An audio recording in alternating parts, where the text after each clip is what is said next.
perkenannya untuk bercerita sedikit tentang sejarah Brawling ini dan bagaimana peran Mas Toto, begitu saya biasa memanggilnya, memprakarsai acara ngobrol-ngobrol santai, namun sangat membuka wawasan kita tentang berbagai riset tentang linguistik.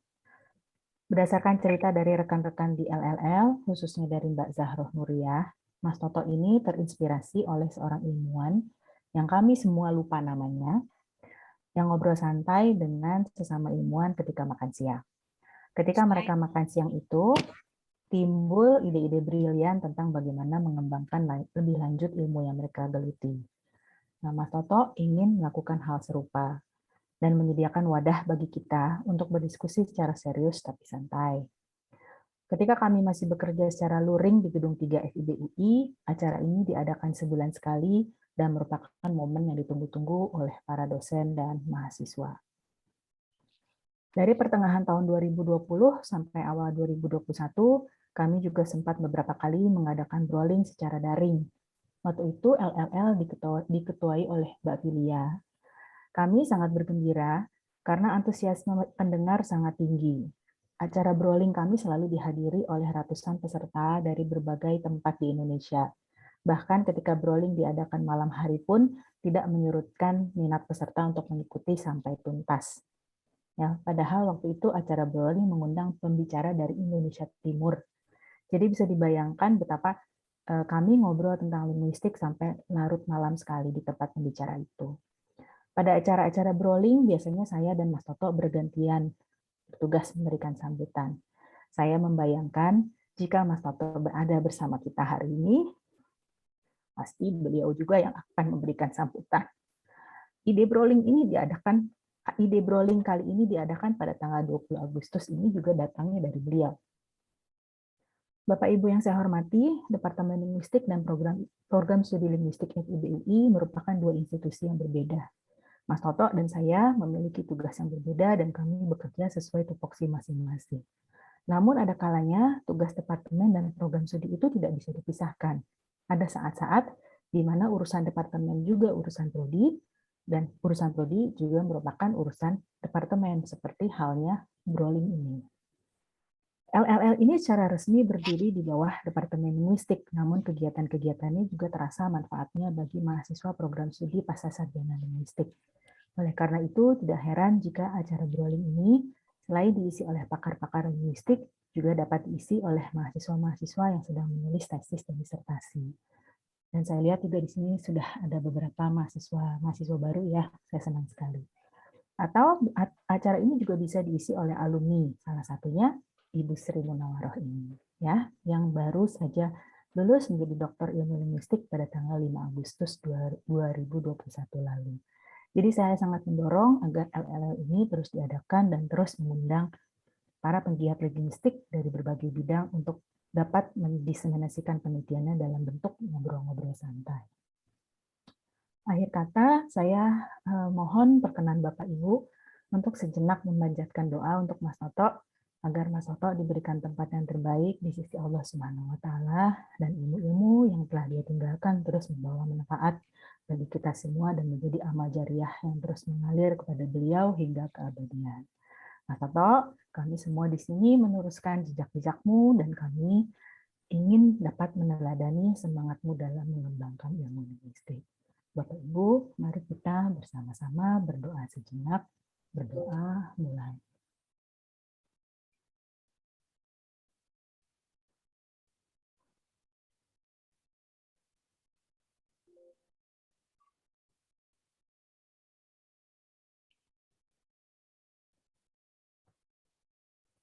Doa selesai. Terima kasih Bapak Ibu.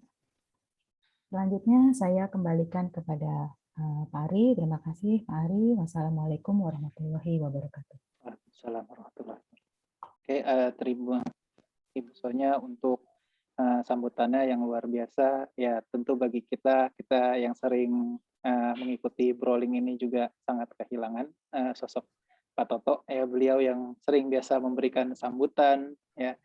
Dan kita sebagai penerusnya mencoba melanjutkan apa yang banyak hal yang telah beliau rintis, ya, tentunya sesuatu yang cukup ya bukan cukup lagi, sudah sangat tinggi standarnya kalau kita harus mengikuti Pak Toto. Tapi ya insya Allah kita akan coba bersama-sama. Izinkan saya dulu sebentar untuk memperkenalkan narasumber kita, ya Ibu Dr. Sri Munawaroh. Ya, beliau ini adalah pengajar di program studi Indonesia. Pendidikan S1 beliau tempuh dalam bidang sastra Indonesia di prodi sastra Indonesia di bidang studi linguistik, ya, dengan pendalaman sosiolinguistik. Kemudian beliau melanjutkan S2 Magister Humaniora bidang studi linguistik dan mendalami dialektologi. Kemudian beliau juga melanjutkan S3-nya Doktor Linguistik FIB UI, ya, bidang linguistik di bidang sosiodialektologi. Ya, seperti tadi dijelaskan, beliau lulus baru saja di tanggal 5 Agustus 2021 dengan disertasi yang berjudul Distribusi dan Variasi Bahasa di Daerah Urban. Studi kasus di Depok berdasarkan kajian sosiodialektologi. Yang minat yang beliau dalami adalah dialektologi, sosiolinguistik, toponimi dan antroponimi, pengajaran bahasa Indonesia sebagai bahasa asing. Berikut beberapa publikasi yang beliau lakukan, ya, di tahun 2019 ada publikasi berjudul An Overview of Language Variation in Depok, West Java, Papers from the 4th International Conference in Asian Geolinguistic Studies in Geolinguistic Monograph Series number 4, 2018. Kemudian ada Language Variation in Depok, A Study of Linguistic Landscape and Dialectology, International Review of Humanities Studies di tahun 2019. Kemudian di tahun 2020-2021 beliau menjadi co-author untuk sebuah karya berjudul Dialectology Study of Archaic Javanese Vocabulary Along the Southern Coast of East Java, Sociolinguistics and Dialectological Studies in Indonesia, yang diterbitkan oleh Nova Publisher. Dan selain itu ada juga karya beliau yang berjudul The Impact of Tourism on the Banyuwangi Dialect in East Java, Sociolinguistics and Dialectological Studies in Indonesia, yang diterbitkan tahun 2020 oleh Nova Publisher. Ada juga karya beliau yang berjudul Invention of Yogyakarta Dialects Vocabulary in Area of Banyumas, Ngapak Dialect, Sociolinguistic and Dialectological Studies in Indonesia, yang juga diterbitkan oleh Nova Publisher. Dan terakhir ada Linguistic Evidence in Questions of Language and Dialect for the Baduy Tribe, Sociolinguistics and Dialectological Studies in Indonesia, yang juga diterbitkan oleh Nova Publisher. Beliau juga banyak pengalaman di dalam hibah riset, ya, bersama komunitas toponimi Indonesia, Kotisia. Beberapa judulnya antara lain pemaknaan ruang sakral dalam dinamika sosial budaya di kawasan Depok, tinjauan multidisiplin, toponimi, semiotika, dan arkeologi. Di tahun 2018, beliau juga terlibat dalam hibah riset, ya, dengan judul Reartikulasi Landmark Sumeneb sebagai Kota Garam, kajian toponimi dan arkeologi. Di tahun 2017 ada hibah yang beliau terima berjudul Revitalisasi Toponimi sebagai Identitas Masyarakat Setempat, sebuah kajian sosio-onomastik. Lalu di tahun 2017 juga ada hibah yang berjudul Artikulasi Budaya Melalui Nama-Nama Jalan di Kota Yogyakarta. Dan di tahun 2016 beliau terlibat dalam hibah riset berjudul Rekam Jejak Relokasi Pemukiman di Jakarta, kajian toponimi wilayah Kalijodo, Kampung Pulo, Luar Batang, dan Pasar Ikan. Demikian keterlibatan dan keilmuan Ibu Dr. Sri Munawaroh sebagian yang telah kami pilihkan. Untuk selanjutnya kami persilahkan kepada Ibu Sri Munawaroh untuk memulai presentasinya. Kami mohon hadirin selama presentasi untuk mematikan mic, menyimak. Jika hadirin ada pertanyaan, silahkan dituliskan di kolom komentar. Nanti akan kami bacakan, atau nanti jika ada kesempatan bisa kami minta untuk menyampaikan langsung kepada Ibu Dr. Sri Munawaroh sebagai narasumber. Silahkan Ibu Sri. Terima kasih. Iya, maaf bisa mendengar soalnya kebetulan internet saya kurang begitu bagus. Baik Ibu Sri, bisa. walaupun terputus. Ya, terima kasih Mas Ari, juga Mbak Sonya. Terima kasih pada LLL yang memberi saya kesempatan untuk menyampaikan hasil penelitian saya yang saya ungkapkan di dalam disertasi saya. Saya berterima kasih juga kepada Ibu Multamel Lauder sebagai promotor saya dan Bapak Frans Asisi datang sebagai kopromotor saya yang membimbing saya sehingga saya dapat menyelesaikan penelitian disertasi ini tepat waktu. Jadi sebelum saya memulai pada pokok permasalahan bahwa saya ingin menyampaikan sebenarnya ini belum, memang ada bagian dari penelitian saya, tapi sebenarnya saya ingin mengajak terutama juga kepada bapak-bapak, ibu-ibu yang tinggal di Depok atau tinggal di daerah yang menjadi irisan dari dua kebudayaan untuk memikirkan banyak hal, terutama tentang masalah identitas yang dikaitkan dengan masalah yang karena kami adalah bidangnya linguistik, jadi kami mau menelusuri bagaimana identitas itu bisa tercermin dari penggunaan bahasa. Oleh karena itu judul dari adalah menyelisik identitas baru masyarakat Depok. Mengapa ada kata baru seperti itu? Karena kalau kita lihat bahwa Indonesia ini terdiri dari banyak suku bangsa, kalau kita mencari suku bangsa Depok ya di berbagai macam referensi kita tidak bisa menemukan Depok ini sebagai sebuah masyarakat tersendiri. Oleh karena itu saya ingin menyampaikan hasil penelitian saya, apakah ini bisa menjadi sebagai salah satu indikasi untuk bisa membantu masyarakat Depok dan pemerintahan untuk bagaimana sebenarnya masyarakat Depok ini mengungkapkan ide. Tetapi sebelum itu, karena kajian saya ada dialektologi, mungkin kalau teman-teman dari linguistik mungkin ada sudah paham sekali, tetapi kalau orang-orang yang di luar linguistik mungkin bertanya apa sih yang dimaksud dengan dialektologi. Kalau sosiolinguistik mungkin lebih familiar, tetapi dialektologi adalah sesuatu yang mungkin saja kurang begitu familiar. Jadi di dalam presentasi saya nanti, terima kasih Pak Untung. Maaf saya boleh minum, maaf. Ya. Nanti saya juga akan sedikit menjelaskan proses penelitian saya mengapa disebut dengan kajian berperspektif sosiodialektologi. Mohon izin, Mas Ari, saya akan men-share screen tayangan saya.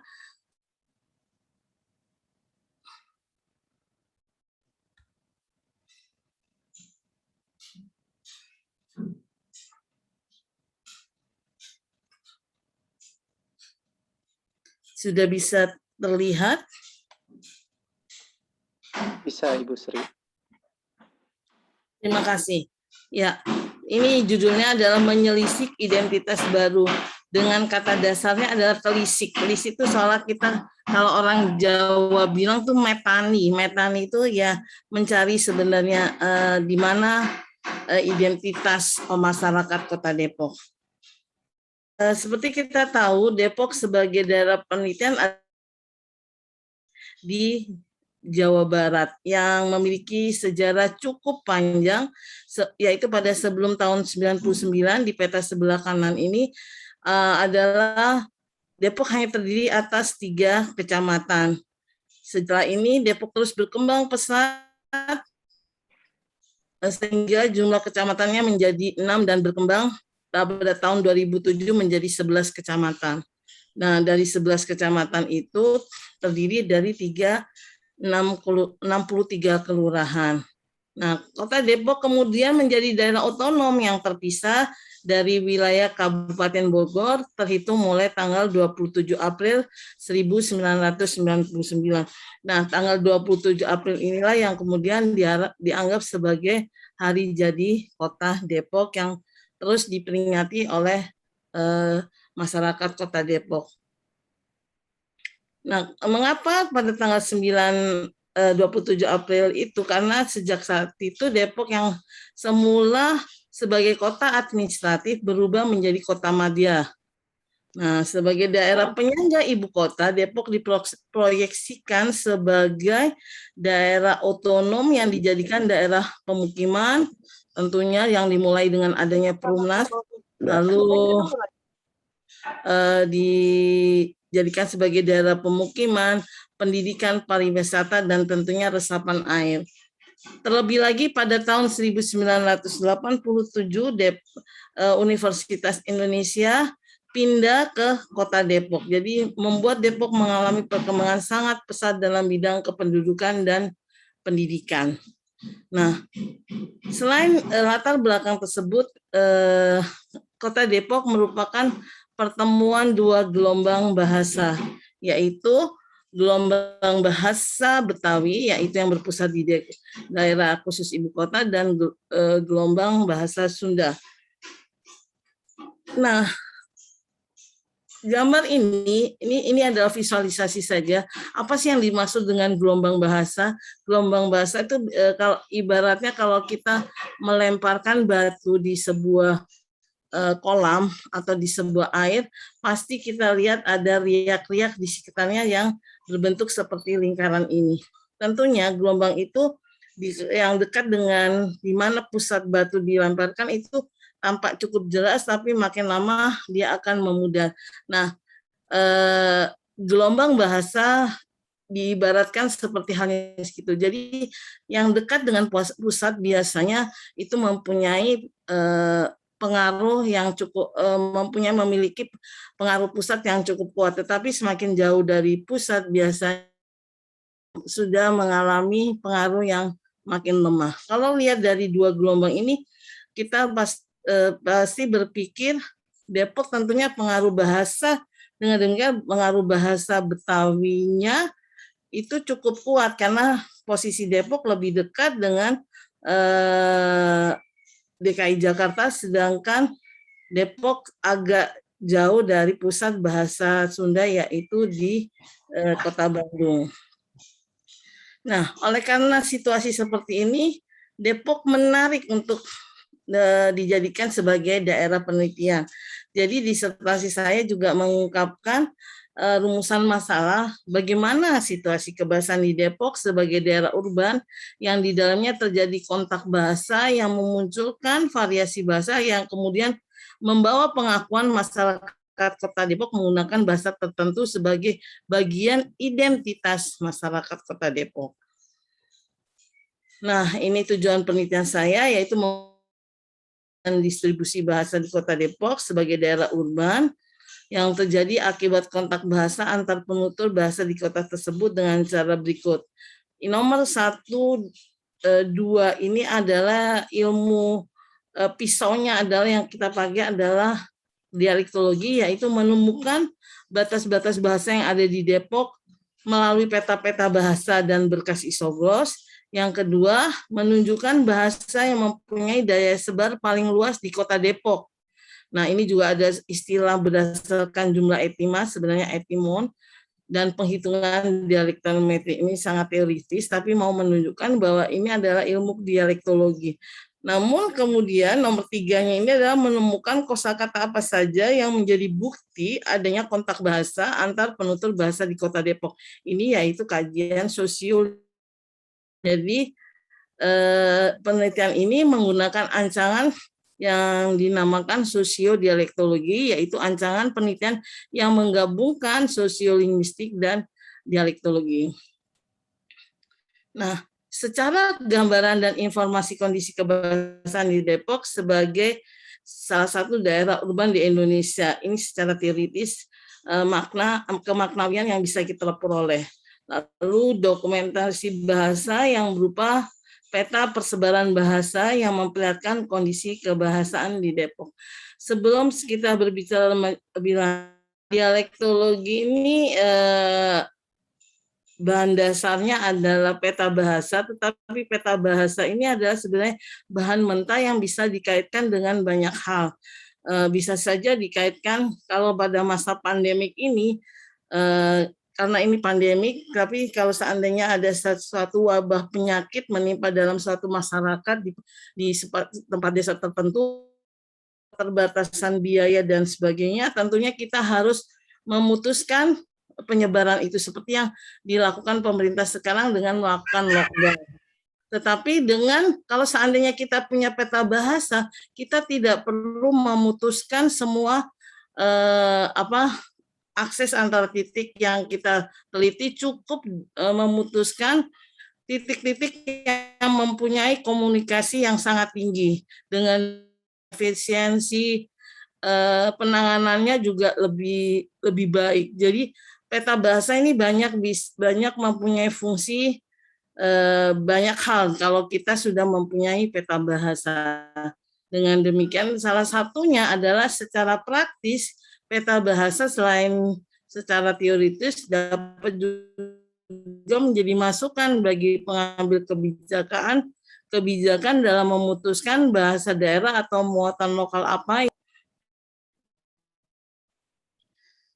Lalu ini kerangka konseptualnya masih bisa didengar dengan baik. Ya, soalnya internet saya ya ini karena kita mengambil data bahasa di Depok, lalu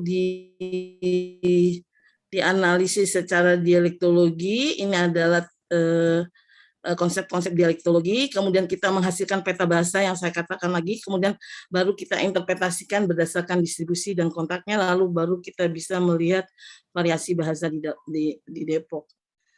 Nah, metode penelitian ini adalah kualitatif berancangan sosiodialektologi, yaitu dengan menggunakan 235 daftar pertanyaan dengan 63 kelurahan sebagai titik pengamatan.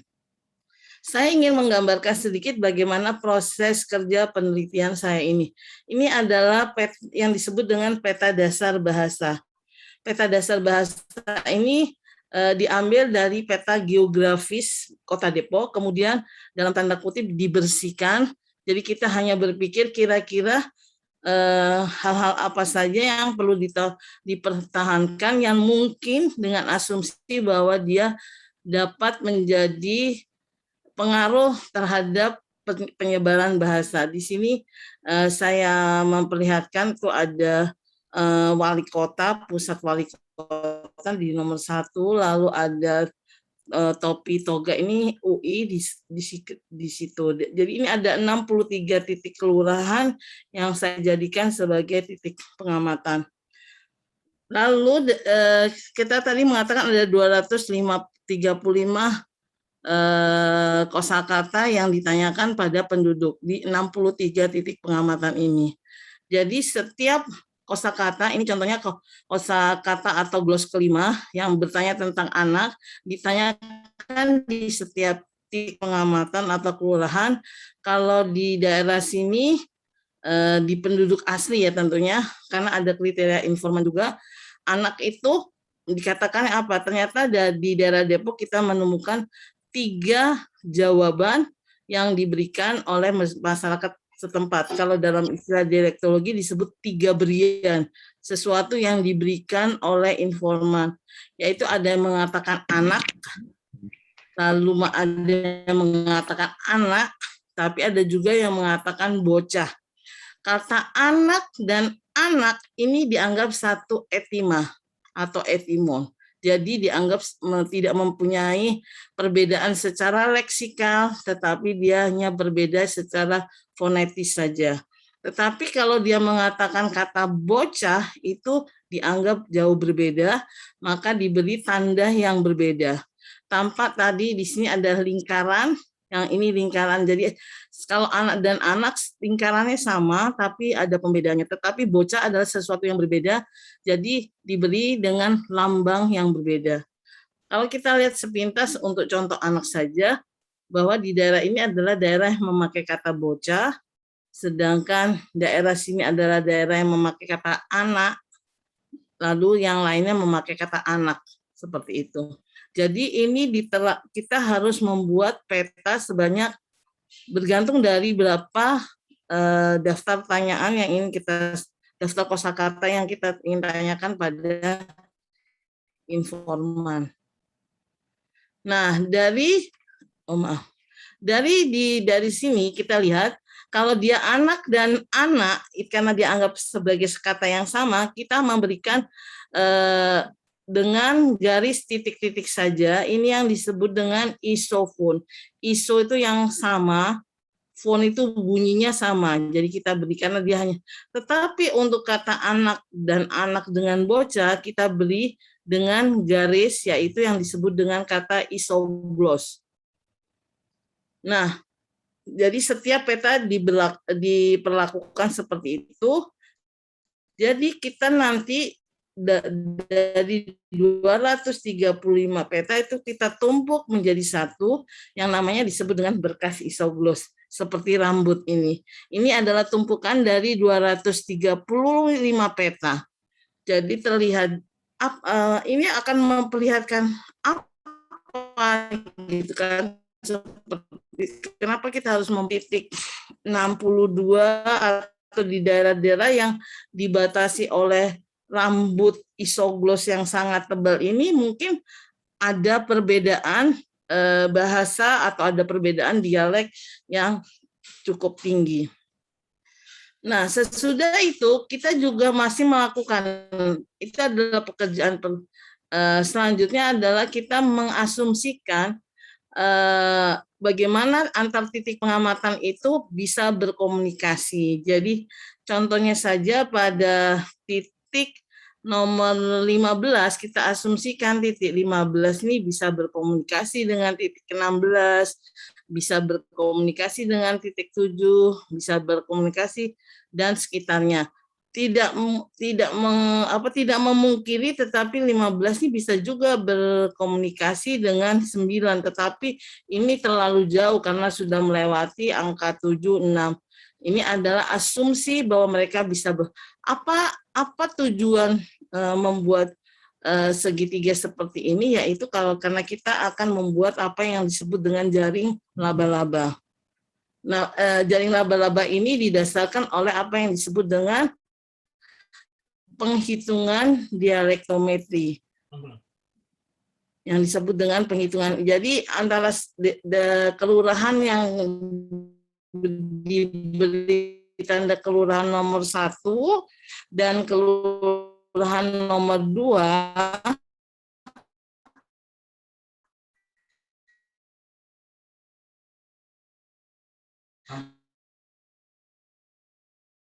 8. Halo. Iya, Ibu Sri, tadi agak terputus Mbak, sedikit. Kedengeran, Mbak. Tapi sudah kedengaran ya. Iya. Jadi Bapak Ibu lihat di sini ada persentase. Jadi kalau desa 1 dan 2 itu hanya ada, kalau kita hitung bedanya 8%. Di dalam kriteria dialektometri itu tidak beda. Semakin besar persentase ini, maka perbedaannya itu semakin tinggi ya. Artinya bahwa mereka semakin kecil semakin paham, semakin tinggi semakin tidak paham. Seperti itu adalah proses kerjanya. Yang berikutnya, nah dari dialektometri itu diterapkanlah di sini. Ya, nah karena kita tadi lihat rambut yang begitu tebal di daerah 62, tampak juga penghitungan jaring laba-laba ini juga memperlihatkan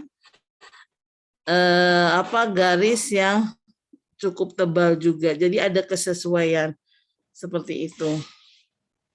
Nah, jadi dari hasil 235 itu akan dibahas apa itu bahasan hasilnya, bahasan berkas isoglos, pengelompokan pola isoglos, penghitungan dialektometris yang saya contohkan tadi dan bahasan etima atau etimun. Ini sudah saya singgung tadi sebagai contoh sekaligus hasil penelitian saya bahwa tampak penebalan isoglos terjadi pada sebelah timur, yaitu timur pada titik 62, 36, dan 47 juga ada di sebelah barat. Daerah timur ini adalah juga berbatasan dengan Kabupaten Bogor, sedangkan sebelah barat itu perbatasan dengan Kabupaten Bogor juga dengan Kota Tangerang. Nah, berdasarkan pola berkas isoglos ada namanya beberapa pola yang saya temukan. Ini ketiga-tiganya adalah pola bahasa Betawi.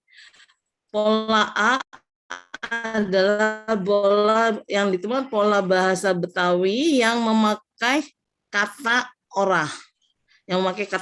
Jadi hanya ada di 3 titik pengamatan memakai kata tidak dengan kata ora. Itu hanya ada di 3 titik pengamatan.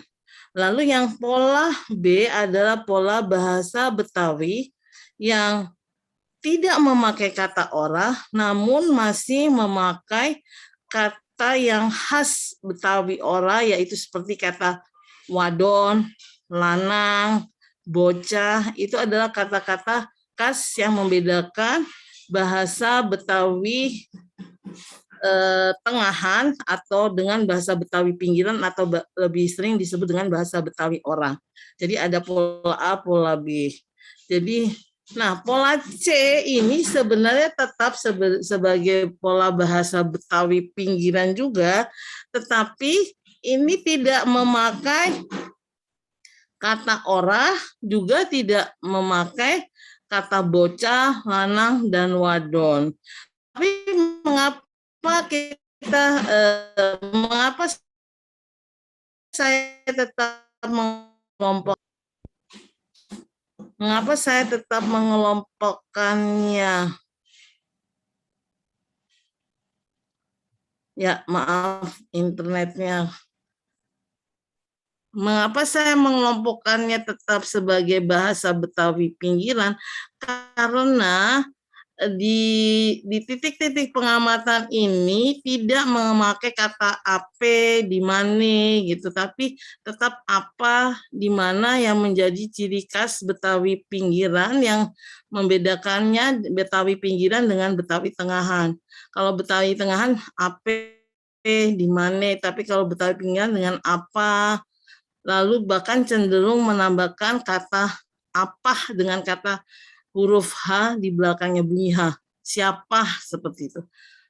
Sini seperti itu. Jadi ini tetap sebagai bahasa Betawi pinggiran. Lalu pola yang berikutnya adalah pola D, yaitu pola pakai bahasa Sunda yang hanya ditemukan di 3 titik pengamatan, yaitu 62 ini adalah hanya ini adalah pola bahasa Sunda. Maaf tadi mungkin agak terputus-putus. Ini pola bahasa Sunda yang 62 ini adalah Kelurahan Lewinanggung, yang 36 adalah Kelurahan kok tiba-tiba saya lupa ya, Cilangkap dan Cimpaen seperti itu. Jadi hanya ada 3 kelurahan yang mengaku masyarakatnya mengaku memakai bahasa Sunda. Tetapi nanti ini ada hal yang menarik juga, nanti kita lihat seberapa jauh pengakuan bahasa Sunda mereka. Nah, berdasarkan yang sudah saya sampaikan tadi, ini hasil penelitiannya. Kalau menurut kosakata ganti sapaan dan acuan, ada titik yang ada garis yang cukup tebal, yaitu memisahkan 2 titik ini menunjukkan bahwa kata sapaannya cukup mempunyai variasi yang jauh berbeda, yaitu mencapai 70%. Kalau 70% itu ada klasifikasi dialektometri yang dikemukakan oleh Lauder, Multamia Lauder, bahwa itu bisa dianggap beda bahasa. tapi ini hanya ditemukan pada kosakata ganti sapaan dan acuan. Sedangkan untuk kata swades, untuk sistem kekerabatan dan yang lain-lainnya, semuanya tidak mencapai 70% sehingga tidak bisa dikatakan beda bahasa.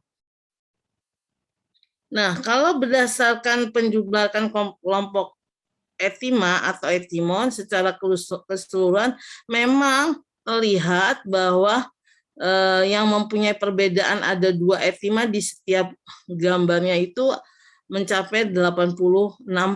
Jadi cukup tinggi. Dengan demikian kita bisa asumsikan bahwa di Depok itu ada 2 bahasa atau 2 dialek bahasa yang cukup tinggi.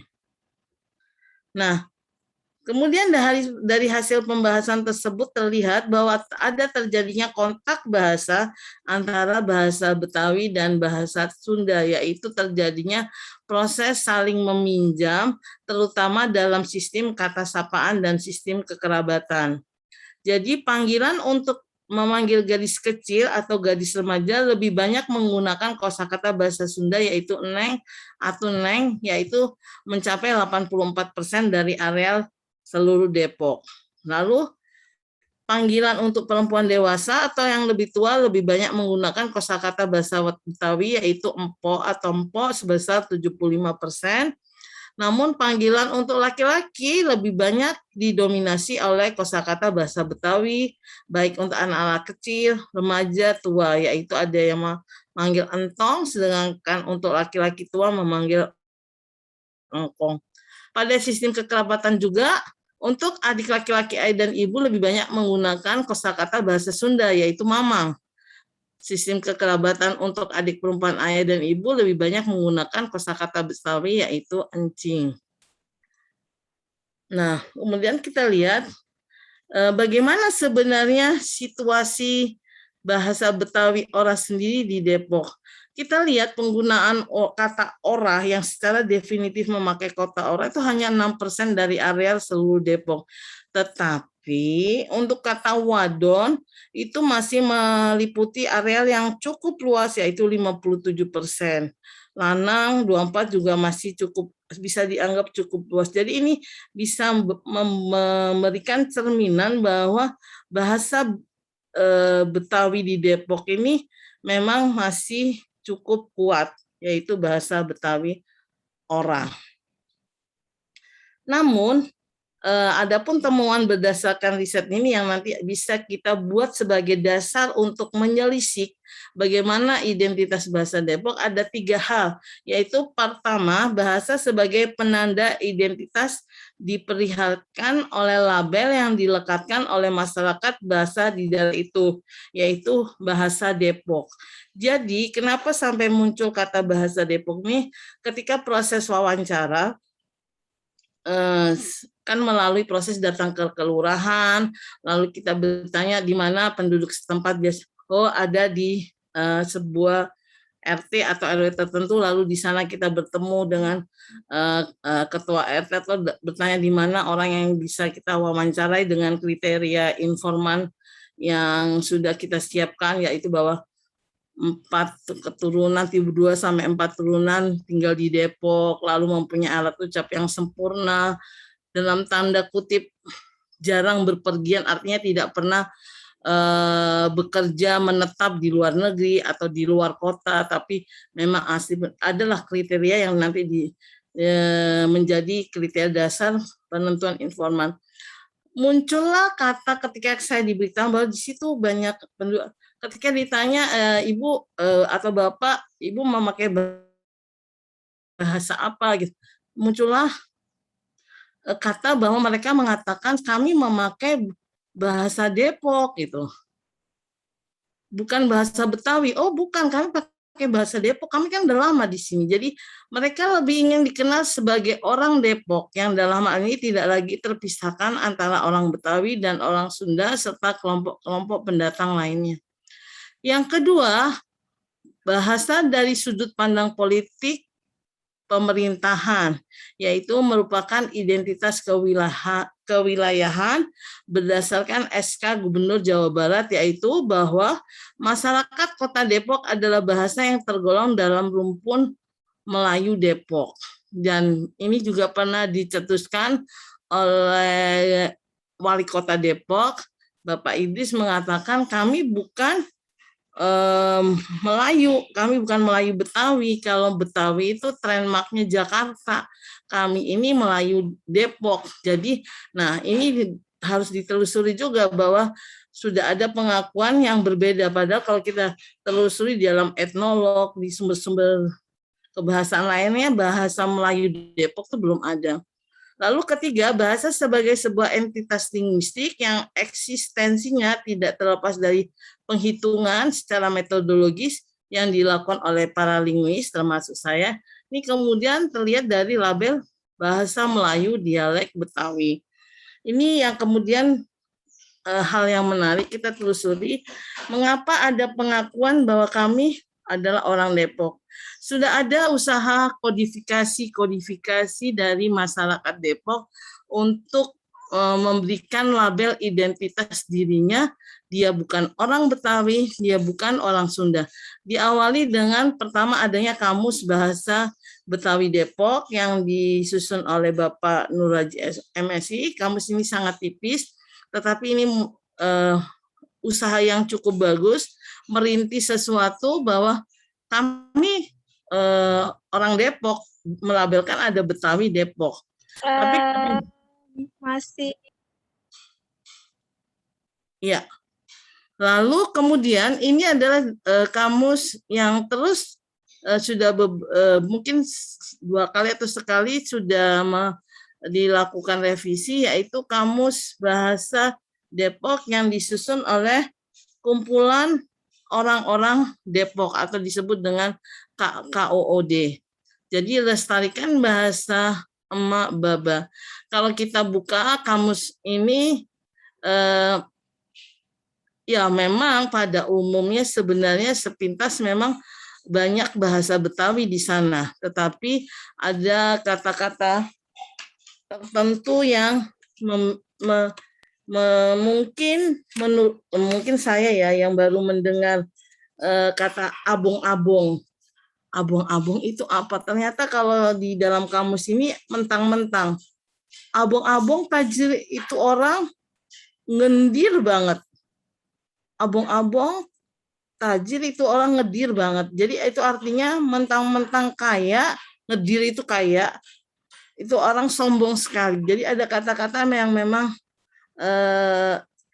lumayan banyak yang menjadi terutama pengulangan ya, ini ada di dalam Kamus Bahasa Depok. Jadi ini adalah salah satu usaha kodifikasi yang dilakukan oleh sekumpulan orang yang perhatian terhadap bahasa yang ada di Kota Depok.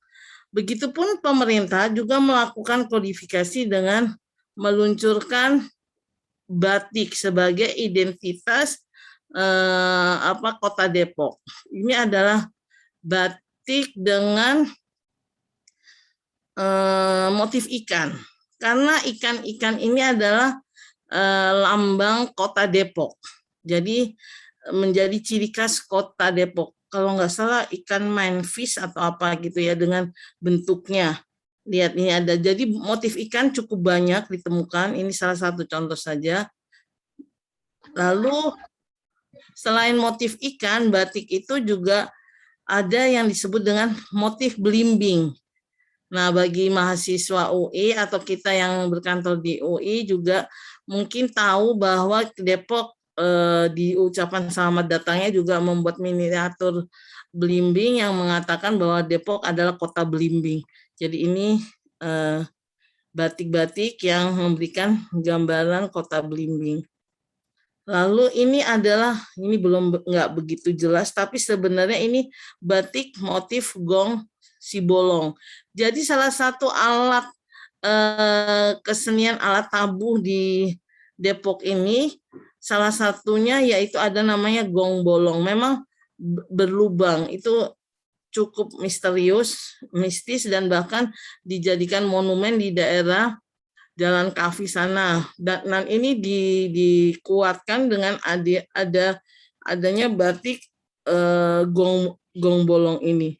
Jadi kalau penjelasannya, gong si bolong merupakan alat kesenian berupa gong yang bolong. Di tengahnya ditemukan di Tanah Baru, Depok pada tahun 1648. Gong si bolong ini menjadi peninggalan sejarah dan bukti kuat bukti rakyat dalam berkesenian. Lalu ini adalah motif tari topeng Cisalak, yaitu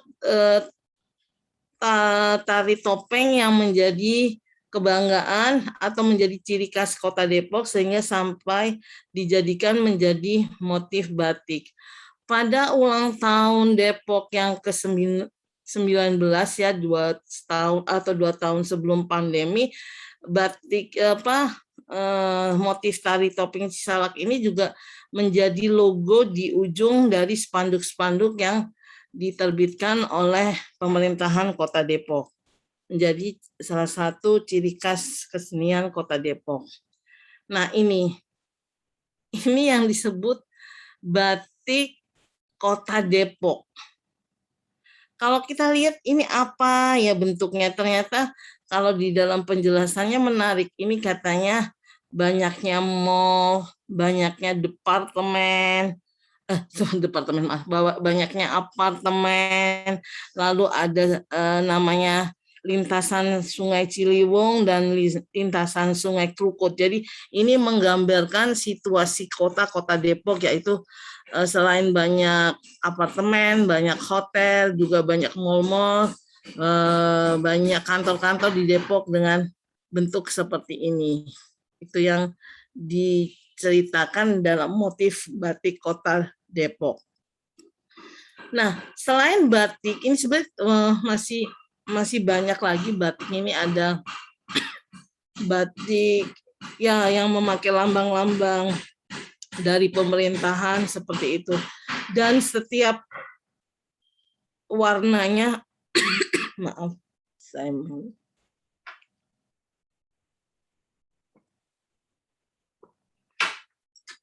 Setiap warnanya mempunyai makna-makna tertentu. Jadi kita lihat bahwa udah usaha kodifikasi dari pemerintah dengan menampilkan ciri khas Kota Depok di dalam motif-motif batik ini. Lalu dalam segi bahasa juga terlihat pada apa yang disebut dengan lanskap linguistik yang ditemukan di Kota Depok. Yang pertama ini masih bisa dikaitkan dengan temuan bahasa kita tadi. Ketika pada ulang tahun ke-20 Kota Depok, tahun 1919 kalau tidak salah ya, ini yang saya katakan tadi, di sini ada gambar topeng serta pencak silat kalau tidak salah. Lalu yang paling jelas, semua spanduk yang memberikan ucapan atau apa untuk ulang tahun Kota Depok menerapkan kata sapaan ini. Nyai, engkong, emak, baba, ence, mamang, ende, abang, empok, bocah-bocah, yuk rame-rame berbudaya. Sepintas kita, karena kita tahu kata nyai, engkong, dan sebagainya, ini bahasa Betawi. Jadi ini yang ingin ditampilkan pemerintah. Namun ternyata penggunaan ini tentunya mungkin tidak melibatkan atau meneliti sebenarnya pemakaian paling luas pemakaian kata sapaan ini seperti apa yang seperti saya temukan di dalam penelitian saya, yaitu ternyata untuk panggilan untuk nenek, orang tua, perempuan tua itu yang paling luas bukan nyai tetapi nenek 57%. Kalau nyai masih sekitar di bawah 30%. Tetapi itu tidak digunakan karena yang pemerintah kan mau menampilkan sendiri apa yang menurut konsep pemerintah. Lalu jadi tadi ada kata Nyai engkong. Nyai bukan yang memakai telur engkong, tapi kalau emak baba memang mempunyai distribusi bahasa yang luas. Lalu nah ini encing mamang, tapi yang dipakai di sini adalah ence mamang. Ence ini banyak digunakan dalam bahasa Sunda dan distribusinya tidak terlalu luas bahkan ya, tetapi ini digunakan untuk mungkin mengakomodasi, memberikan apresiasi tentang panggilan Sunda, karena mamang ini adalah panggilan Sunda, lalu disandingkan dengan ence yang juga berbahasa Sunda. Sedangkan kalau menurut distribusi terluasnya, itu yang justru banyak adalah encing. Tetapi karena mamangnya ada berbahasa Sunda, disandingkan juga dengan ence. Nah, ende ini juga tidak ditemukan dalam bahasa kamus bahasa Betawi. Ende ini singkatan dari Bapak Gede, ende. Seperti kalau ini kan ence dan mamang itu selalu berupa adik atau paman, adik ibu. Dan kalau ende ini tidak seksis ya, tidak membedakan laki-laki perempuan, tidak hanya memanggil ende aja. Juga tidak memakai kata uak di sini ya, tapi pakai kata ende. Kalau abang empok ya dia masih digunakan. Seperti itu. Jadi tadi terbukti temuan bahwa pemerintah membuat konsep identitas sendiri, masyarakat membuat konsep sendiri, dan linguis mengarahkan bahwa berdasarkan situasi di masyarakat ini yang terjadi. Nah, ini kemudian lanskap yang kedua, yaitu ketika peringatan ulang tahun Depok yang ke-19, sempat saya tangkap waktu itu. Nah, lihat dalam baliho yang kebetulan selalu saya lalui karena rumah saya ke arah Citayam, yaitu masih orang yang sama, tetapi dia sudah menunjukkan bahwa bahasa yang digunakan adalah bahasa Betawi Ora, yaitu mengatakan bocah sini. Nah, bocahnya sendiri jelas itu bahasa Betawi Ora. Lalu sini ya memakai H yang saya katakan tadi menjadi salah satu ciri khas Betawi pinggiran, menggunakan huruf H atau bunyi H di belakangnya. Lalu yang ini juga menunjukkan tetap orang yang sama. Oh iya, dari segi lanskap kita lihat dia juga menunjukkan identitasnya dengan memakai baju yang menjadi ciri khas baju Betawi pada umumnya, memakai pangsi ya, pangsi seperti baju pangsi ya, pangsi sebagai baju seperti asilat, lalu sabuk yang cukup besar ini kalau saya selalu mengatakan sabuk Pak Haji seperti itu, lalu selempang ini dan kopiah ini yang biasanya digunakan oleh bapak-bapak atau orang-orang Betawi. Lalu ini kemudian dia menampilkan dengan bentuk yang berbeda lagi, dengan lebih kekinian, trendy, tidak memakai baju, tapi tetap dengan memakai identitas kebetawiannya. Emang mau nyari yang gimana lagi, bukan gimana, tapi dia emang mau nyari yang gimana lagi. Udah, ini baik. Bocah sini, mudah merakyat. Bukan udah, tapi udah. Ini baik. Ya, jadi ini semakin memperjelas, memperkuat bahwa bahasa Betawi pinggiran memang digunakan di Kota Depok. Begitu juga ini kalau kita tinggal di Depok, kita tahu bahwa ini adalah di depan kantor wali kota. Saya menemukan spanduk dengan bocah Depok ngumpul lagi. Ya, bocah Depok ini seperti mau mengadakan sebuah konferensi atau mengadakan rapat atau apa, tapi dia mengakrabkan, memanggil para peserta dengan bocah Depok ngumpul lagi. Nah, ini juga berisi acara tentang bocah Depok ngumpul lagi ini apa saja yang akan dilakukan, tapi ini kurang begitu besar dan saya memotretnya terlalu jauh. Tapi pada pastinya ini adalah menunjukkan lanskap bahasa yang ada di Kota Depok. Ini juga sudah mengarah sesuai dengan temuan pada penelitian sosiodialektologi yang dilakukan bahwa memang pemerintah Depok pun sebenarnya cenderung memakai bahasa Betawi pinggiran, tetapi tidak mau dikatakan sebagai bahasa Betawi, tetapi mau mengatakan sebagai bahasa Melayu Depok atau bahasa Depok. Nah, apa yang bisa kita simpulkan? Pertama, berdasarkan analisis berkas isogloss tadi rambut, terdapat 4 wilayah distribusi. Jadi ada yang warna biru ini semua tadi adalah bahasa Betawi, tetapi dengan Betawi dengan pembeda-pembedanya, memakai oral secara definit, ada yang ya tampak biru ini memperlihatkan penggunaan bahasa Betawi. Ya, jadi sangat luas penggunaan bahasa Betawinya ini. Ya, tadi sudah saya jelaskan yang 4 titik ini biru agak berbeda ini yang secara definitif memakai kata ora. Ya, yang lainnya yang memakai kata bocah dan sebagainya. Tetapi penggunaan bahasa Sunda ini hanya digunakan di 3 titik.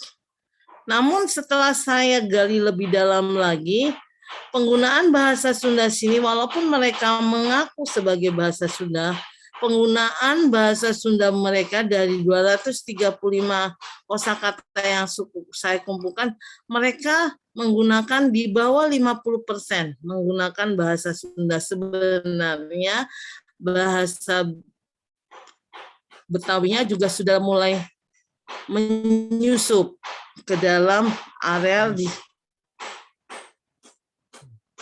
Jadi dengan demikian karena persentase yang ditemukan adalah di bawah 50%, terlihat bahwa bahasa Betawi juga sudah mulai menyusup ke areal penggunaan bahasa Sunda ini.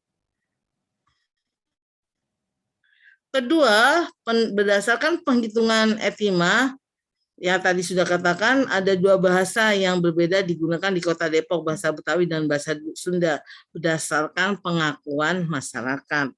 Ya, lalu berdasarkan penghitungan dialektometri yang sudah saya singgung tadi, bahwa sebenarnya antara bahasa Sunda dan bahasa Betawi yang ada di Depok ini perbedaannya tidak sampai 70%, yang menyatakan kalau sudah beda 70% dinyatakan beda bahasa, ya iya ini bahasa Betawi, ini bahasa Sunda. Yang seperti saya katakan di simpulan pertama, bahwa bahasa Sunda yang ditemukan di titik-titik pengamatan Sunda, penggunaannya itu sudah di bawah 50%. Dia sudah mulai terpengaruh oleh bahasa-bahasa Betawi. Keempat, kosakata ora sudah mulai luntur dan tidak banyak digunakan dalam masyarakat Depok. Namun penggunaan kosakata wadon, lanang, bocah mempunyai daerah pakai yang cukup luas. Lalu kelima, kontak bahasa di Depok diperlihatkan dengan adanya saling meminjam kata sapaan dan sistem kekerabatan antara bahasa Sunda dan Betawi yang sudah saya perlihatkan tadi. Jadi, mengapa masyarakat Depok pada umumnya berusaha menyamakan dirinya dengan mitra tutur dengan memakai kata sapaan yang sama? Sikap yang dinamis itulah yang membuat variasi penggunaan kata sapaan menjadi cenderung lebih tinggi. Keenam, masyarakat Depok, ya saya memberikan contoh yang dinamis seperti apa. Kalau kita tahu dia orang Padang gitu ya, dan dia kebutuhan jual nasi Padang supaya kita lebih akrab, mungkin juga dikasih lebih murah, kita manggilnya udah gitu kan, uni seperti itu. Jadi memang dinamis kosakata ini. Jadi kalau dia tahu jual sate lalu dipanggil Cak, kalau dia tahu dari Jawa Timur seperti ini. Oleh karena itu, karena apa? Mereka pada umumnya berusaha menyamakan dirinya dengan mitra tutur. Keenam, masyarakat Kota Depok pada umumnya bilingual. Ya, pastinya yang menimbulkan fenomena diglosia. Fenomena diglosia pada masyarakat Depok ditemukan dalam penggunaan ekspresi kebahasaan lagam tinggi dalam situasi formal dan percakapan di ranah keluarga dalam bentuk lagam rendah yang digunakan secara umum dalam komunikasi sehari di ranah keluarga. Bilingual ini terlihat pada kelurahan-kelurahan yang berbahasa Sunda, yang menempatkan bahasa Sunda sebagai radam. Yang dimaksud lagam rendah itu bukan berarti rendah ya, tapi ranahnya mencakup ranah keluarga dan bahasa Indonesia non formal yang dapat saja sebenarnya merupakan bahasa peta Melayu dialek Jakarta sebagai lagam tinggi. Karena ketika mereka dikatakan kami berbahasa Sunda di antara lingkungan keluarga, kalau sudah keluar dari rumah ke kelurahan ngurus atau berbelanja ke minimarket, kami sudah memakai bahasa Indonesia. Itu yang saya dapatkan pengakuan dari informan-informan yang saya wawancarai. Nah, ini tadi jadi ada 3 definisi bahasa, yaitu pertama adalah bahasa Depok, bahkan ada yang mengatakan bahasa sini. Yang kedua adalah bahasa Melayu Depok, yang ketiga adalah bahasa Melayu dialek Betawi, seperti itu. Jadi ada 3 definisi atas pengakuan masyarakatnya. Nah, ini penelitian ini secara signifikan, ini hanya secara teoritis ya, membuktikan bahwa apa yang dikemukakan oleh Lauder dan Gitter yang mengatakan bahwa bahasa di atas 70% baru dianggap beda bahasa tidak terbukti di Depok. Mengapa?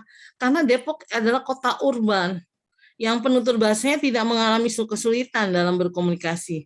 Mobilitas penduduk bahasa yang tinggi, yang didukung sarana transportasi yang memadai, memberikan dukungan bagi kelancaran komunikasi antar penutur bahasa. Oleh karena itu, penerapan pemilihan bahasa baik yang diajukan Gitter Lauder perlu dikaji untuk wilayah urban. Jadi memang harus ada perangkat yang harus dievaluasi untuk dapat memperlihatkan bagaimana cara meneliti sosiodialektologi atau terutama dialektologi dalam kota-kota urban yang merupakan sisiran dari dua gelombang bahasa ini tentunya banyak di Indonesia.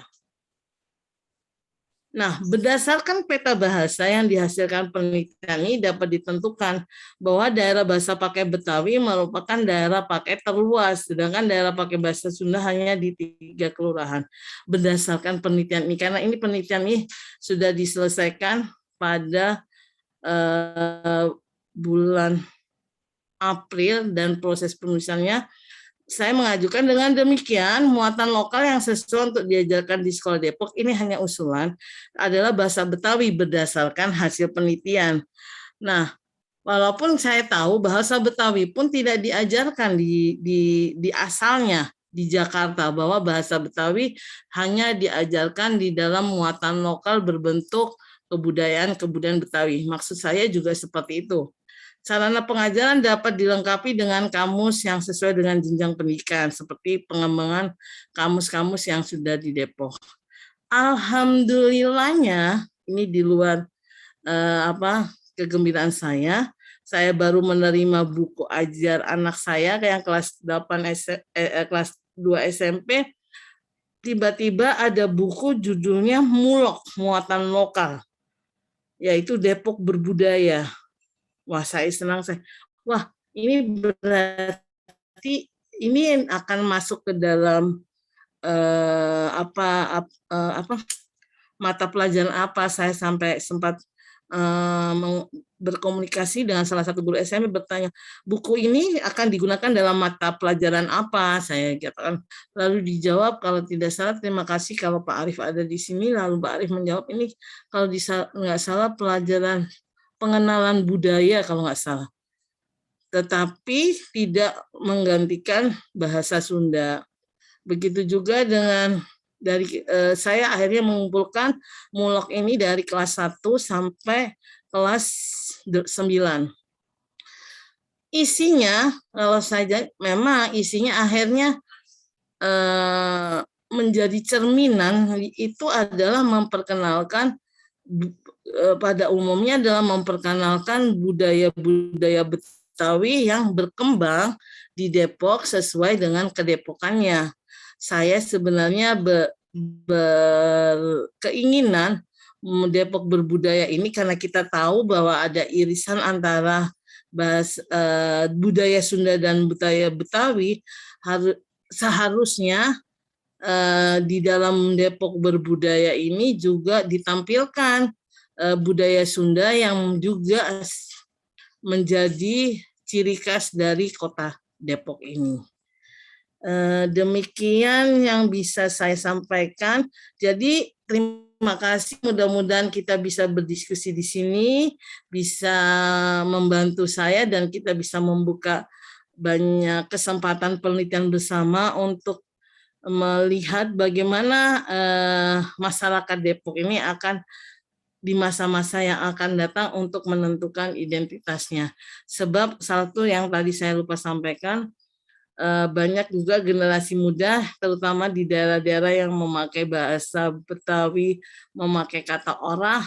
Ketika saya bertanya, di sini karena saya sudah dapat yang memakai bahasa Betawi ya, oh enggak, kami enggak memakai orah, tapi ketika saya mengatakan saya mau melakukan tentang bahasa Betawi, oh iya, terus saya tanya kenapa tadi enggak mau ngaku, maka kan Betawi orang kan kelihatan norak, kata gitu, bahasa norak katanya. Jadi sudah ada masalah apa ya, kebanggaan berbahasa yang mulai luntur di kalangan anak muda kalau dia memakai kata orah itu terlihat norak.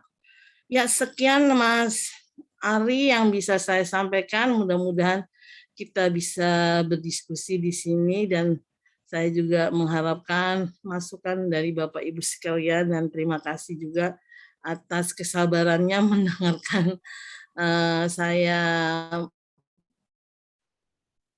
mengoceh ini. Terima kasih Mas Ari. Oke, terima kasih banyak kepada Ibu Dr. Sri Munawaroh untuk presentasinya yang luar biasa.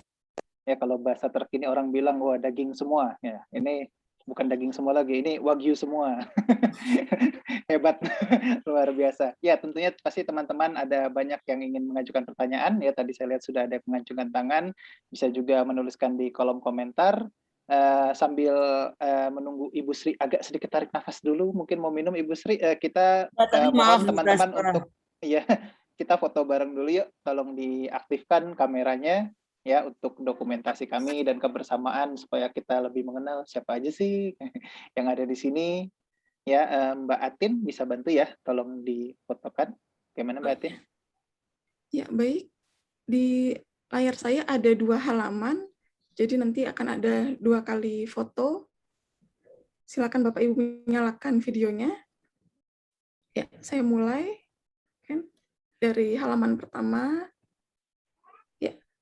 1, 2, 3. Baik, kemudian di halaman kedua. 1, 2, 3. Terima kasih Bapak Ibu. Oke, terima kasih banyak Mbak Atin. Oh iya, Ibu Sri, tadi ada yang menanyakan. Tadi saya juga udah nanya, tapi mungkin kita lupa. Boleh nggak kita mendapatkan PowerPoint-nya? Bisa disebarkan atau tidak? Boleh ya? Silakan.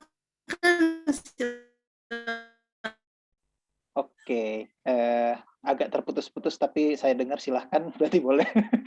Ya, terima kasih banyak Ibu Sri. Silakan. Kita berikan dulu Ini kesempatan ya. internet salah nih. Untuk penanya pertama tadi ada yang angkat tangan. Siapa tadi ya? Maaf. Ibu Khotimah. Oh ini ya. Ibu Khotimatul. Ibu Khotimatul Husna. Tolong dibantu. Sudah bisa? Ibu atau Mbak? Mbak saja. Iya, silakan Mbak. Terima kasih kepada Ibu Sri dan Bapak Muhammad Arif. Sebelumnya saya ini lulusan S1, cuman masih belum menempuh linguistik S2, tetapi sedang menulis esai terkait perubahan bahasa. Saya ingin saya tanyakan, ini saya memang tertarik dengan dialektologi sebelumnya, Ibu. Ingin menanyakan bagaimana ya caranya memberikan memutuskan titik lokasi dalam peta tersebut. Saya lihat tadi pola peta yang A, itu tadi apa namanya? Saya lupa. Kemudian menggunakan garis isogloss tersebut, itu kan sesuai dengan banyaknya atau kuantiti jumlah informan ya, jumlah informan yang menggunakan bahasa tersebut. Kemudian yang kedua, apakah ini bisa diartikan bagi masyarakat Depok akan memunculkan bahasa baru di situ, karena tadi setelah disebutkan bahwa masyarakat Depok tidak ingin disebut sebagai menggunakan bahasa Betawi ataupun Sunda, tetapi ingin menggunakan bahasa sendiri. Kemudian yang ketiga, saya tidak begitu paham dengan bahasa Melayu Depok atau bahasa Melayu Betawi. Yang dimaksud dengan Melayu ini ciri-cirinya seperti apa ya, Ibu? Oke, di situ aja. Terima kasih. Oke, silakan Ibu Sri. Langsung diborong 3 pertanyaan, diskon ya jadinya. Langsung jawab ya. Ya. Boleh. Ya. Terima kasih Ibu Khotimatul Husna. Ya, penelitian dialektologi ini memang ada beberapa cara ya. Jadi bagaimana menentukan titik pengamatan itu bergantung dari seberapa luas daerah yang kita pakai. Nah, saya berikan tadi, kebetulan saya memakai Depok sebagai wilayah, yaitu daerah pengamatan saya. Kalau saya mau memakai titik pengamatan kecamatan, itu ada 11 titik wilayah kecamatan. Untuk mahasiswa S1 ini mungkin cukup, karena sebagai bentuk latihan mendeskripsikan situasi kebahasan di Depok. Tetapi semakin sempit wilayahnya, kenapa saya memakai kelurahan, yaitu 63 kelurahan, berarti kita ibaratnya menyisir sesuatu, sisirannya itu menjadi semakin kecil. Jadi kita bisa menemukan fenomena-fenomena yang lebih banyak daripada kita memakai sisir yang agak renggang tentunya. Karena kalau sisirnya agak renggang, tentunya fenomena di antara sisir itu mungkin ada yang terlewatkan. Tapi kalau kita memakai sisir yang sangat sempit, mungkin ciri khas dan keunikannya bisa ditampilkan. Lalu bagaimana cara menentukannya? Ya, begini. Pertama, ketika kita membuat peta geografis dipindahkan ke dalam peta dasar, itu ada beberapa asumsi yang harus dipertimbangkan. Pertama, tempat saya ungkapkan, kita mempertahankan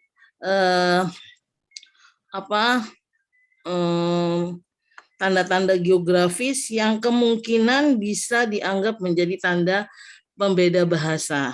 Contohnya saja, kalau seandainya jalan tol Simatupang ini memisahkan antara tadinya satu masyarakat yang begitu guyup, kemudian dipisahkan oleh jalan tol, lalu jalan tol yang sebelah kiri banyak dibangun apartemen, sehingga banyak rumah kos-kosan, sedangkan yang sebelah kanan tetap dengan guyup masyarakat, kita tidak tahu bahwa pada 10 tahun, 20 tahun yang akan datang akan terbentuk perkembangan bahasa yang berbeda antara yang dibatasi oleh jalan tol itu. Ya. Tetapi kalau dibatasi oleh jalan kereta api, tapi kemudian masih banyak akses, namun sekarang enggak ya, akses lubang-lubang itu, tentu komunikasi masih bisa berjalan lancar seperti itu. Jadi kita pertahankan ciri-ciri geografis atau apapun. Kalau sungainya besar sekali, kita itu mungkin kalau di daerah Kalampan mungkin akan kita gambar sebuah sungai, tapi bukan berarti gambar sungai, tapi cukup dengan garis bahwa itu sungai. Jadi ketika melakukan interpretasi, kita bisa mengatakan bahwa antara daerah ini agak berbeda bahasa karena adanya sungai besar. termasuk juga ketika pendirian adanya UI itu juga menjadi pengaruh karena dengan dibukanya kos-kosan dan segala macam, maka penduduk setempat pada masa saya dulu ada perumahan tumbuh, setiap lahan penduduk diberi kesempatan didanai oleh UI untuk membangun rumah kos, jadi kita bisa mendapatkan kos murah sebelum kita punya asrama. Itu kan juga yang tinggal di situ bisa dari berbagai kalangan di Indonesia, dari berbagai suku di Indonesia, jadi bisa berpengaruh terhadap perkembangan bahasanya. Nah, itu jadi apa yang perlu dipertahankan juga harus dipikirkan berdasarkan kesejarahan dan sebagainya. Ada kajian-kajian sejarah dan sebagainya sebelum memutuskan mana yang perlu dipertahankan, mana yang tidak. Lalu kemudian melihat penomorannya itu, ya penomoran tadi saya lupa mengatakan, penomoran saya itu adalah melingkar berlawanan dengan jarum jam. Tapi ketika menentukan titik nomor satunya itu di mana, itu kira perkembangan kota Depok ini dimulai. Saya ya maaf internet saya mungkin. Silakan Bu, bisa.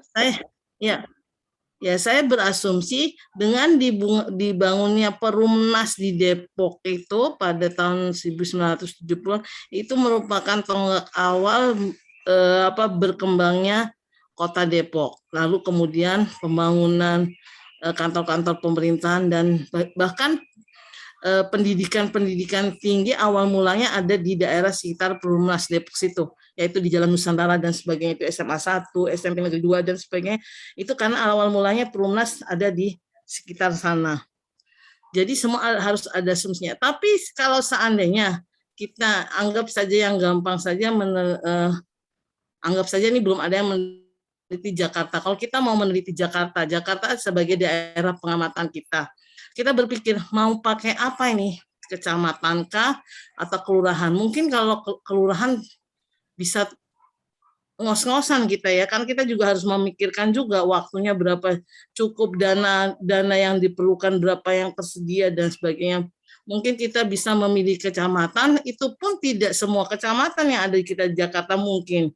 Tetapi saya mau menjelaskan bagaimana kita akan memulai penomoran itu. Kalau kita berpikir bahwa awal mula Jakarta pada zaman dulu ada dimulai dari Sunda Kelapa, mungkin akan bergerak dari Sunda Kelapa langsung ke dari arah utara ke arah selatan. Kalau kita mau melihat perkembangan bahasa pada zaman dulu. Tetapi kalau pada zaman sekarang mungkin bisa saja dari pusat melingkar keluar seperti itu. Itu dari silakan kalau Ibu Khotimah berminat masuklah ke pasca sarjana S2 FIB UI. Nanti insya Allah ada Ibu Profesor Multamaya Lauder yang sudah sangat akan diarahkan bagaimana akhirnya Anda bisa menghasilkan sebuah tesis dialektologi. Ya, silakan Mbak Khotimah. Pertanyaan kedua, maaf ya, boleh saya tanya? Pertanyaan keduanya apa, Mbak? Saya tadi tidak. Iya. Halo. Yang kedua ini tentang, bentar. Oh ya, apakah berarti nanti akan muncul bahasa baru? Ya. Munculnya bahasa baru itu sesuatu yang prosesnya sangat panjang. Ya. Walaupun pada awalnya bukan mengatakan bahasa baru, perubahan bahasa tadinya awalnya diprediksikan perubahan bahasa itu baru terjadi 100 tahun kemudian. Jadi sebenarnya pada zaman dahulu penelitian dialektologi itu akan lebih signifikan kalau diteliti 100 kemudian baru ada perubahan bahasa. Tapi kemudian dibuktikan pada 25 tahun kemudian ada perubahan bahasa yang terjadi. Tapi kemudian berdasarkan penelitian Ibu Mia lalu disempurnakan oleh mahasiswanya, lalu disempurnakan lagi sampai ketiga kalinya.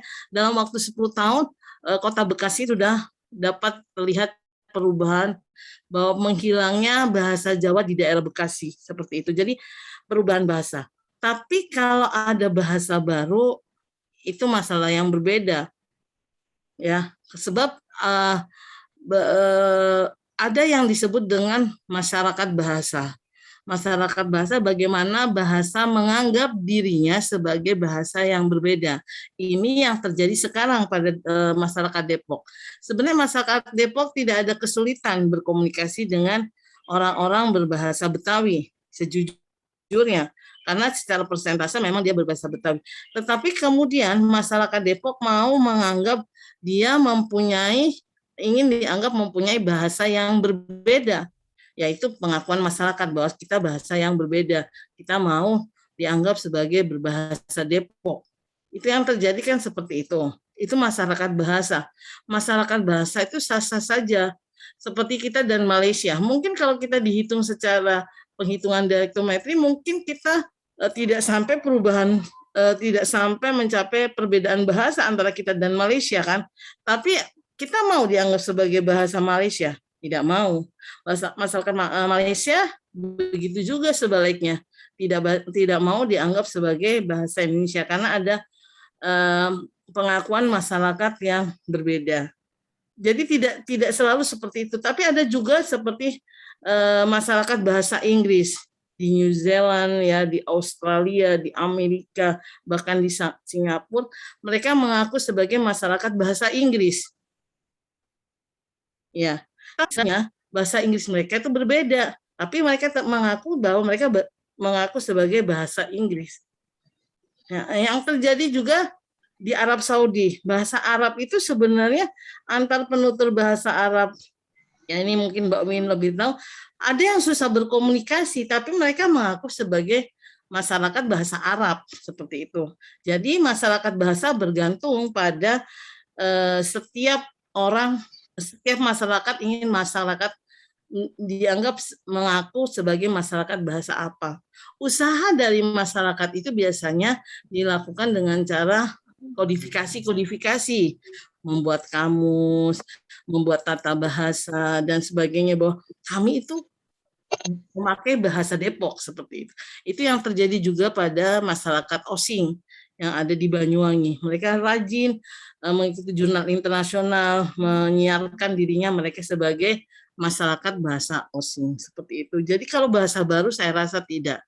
Ini menyangkut dengan pertanyaan ketiga, yaitu tentang bahasa Melayu Betawi, bahasa Melayu Depok, seperti itu. Ya, kata dasarnya adalah Melayu. Sebenarnya bahasa Indonesia itu kan juga dari bahasa Melayu. Dasarnya adalah bahasa Melayu yang kemudian diresmikan menjadi bahasa Indonesia. Tetapi kita tahu bahwa bahasa Melayu itu menempati areal yang sangat luas dan bercirikan pada di mana bahasa Melayu itu berada. Seperti bahasa Melayu Ambon tentunya berbeda dengan bahasa Melayu yang ada di Jakarta, seperti itu. Jadi sekarang kenapa gubernur dan wali kota Depok mengatakan kami bahasa Melayu Depok? Dia menganggap kami bisa memberikan ciri yang berbeda, yang membedakan kami dari bahasa Melayu Betawi. Kami bahasa Melayu Depok. Apakah menjawab pertanyaan Mbak Kotima? Oke, maaf saya agak memotong. Mudah-mudahan puas ya, Mbak.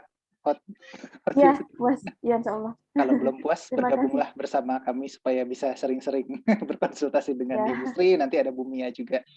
Oh ya, ini terima Ibu Sri kasih. ada pertanyaan juga ya, sama-sama ada pertanyaan di kolom komentar dari Mbak dan Ibu Sri. Mau tanya, apakah sih sosiodialektologi di daerah pinggiran Jakarta yang dari segi sosial dan budayanya mirip seperti Bekasi, Tangerang, dan Bogor? Terima kasih.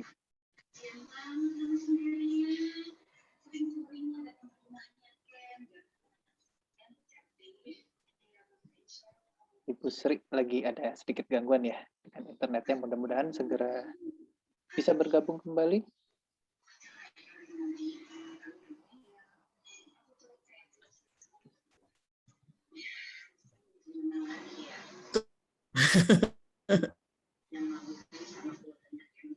Masih belum. Halo Ibu Sri. Ya Mas. Terputus mungkin ya, tanpa kamera dulu kali ya Ibu Srinya ya.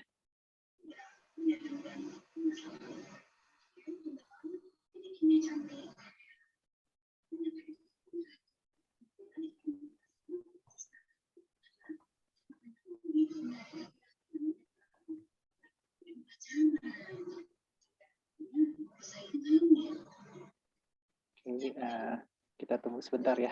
Mudah-mudahan Ibu Sri bisa segera kembali bergabung dengan kami. Untuk teman-teman yang belum mengisi daftar hadir, mohon diisi daftar hadirnya nanti supaya kami bisa kirimkan presentasi dari Ibu Dr. Sri Munawaroh.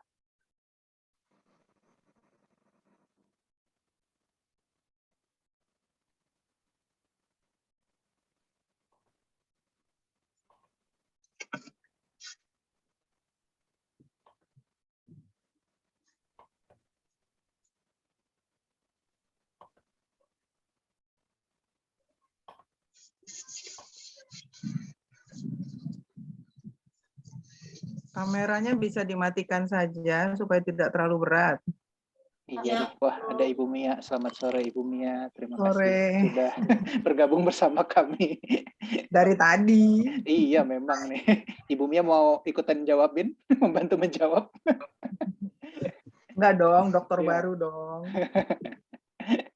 Terima kasih loh Ibu Mia sudah hadir di sini. Wah, ini Ibu Sri masih terlempar katanya. Halo, saya bisa gabung. Halo, boleh diulang lagi, Mbak? Oh, iya. Ibu Sri. Halo. Iya. Saya bacakan ya pertanyaannya dari Mbak Indah Puspita Rukmi ya. Apakah ada relevansi aplikasi sosiodialektologi di daerah pinggiran Jakarta yang dari segi sosial dan budayanya mirip seperti Bekasi, Tangerang, dan Bogor? Terima kasih.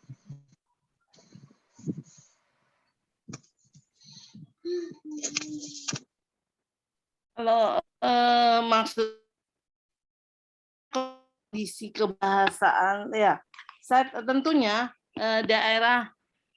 daerah-daerah yang merupakan kota-kota satelit pada umumnya ya.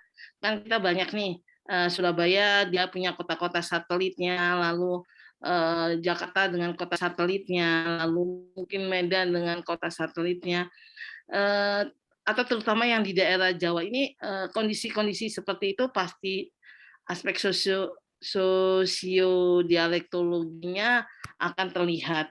Ini juga ditunjukkan oleh hasil penelitian teman saya, Bapak Supriyatmoko, yaitu yang meneliti bahasa Cirebon, yaitu yang merupakan irisan dari bahasa Sunda dan bahasa Jawa. Jadi di kota Cirebon itu terlihat ada irisan itu. Jadi kalau diteliti aspek sosiolinguistiknya, sosiodialektologi akan banyak berdasarkan petanya seperti apa, lalu kemudian berdasarkan pengakuan masyarakatnya seperti apa, lalu berdasarkan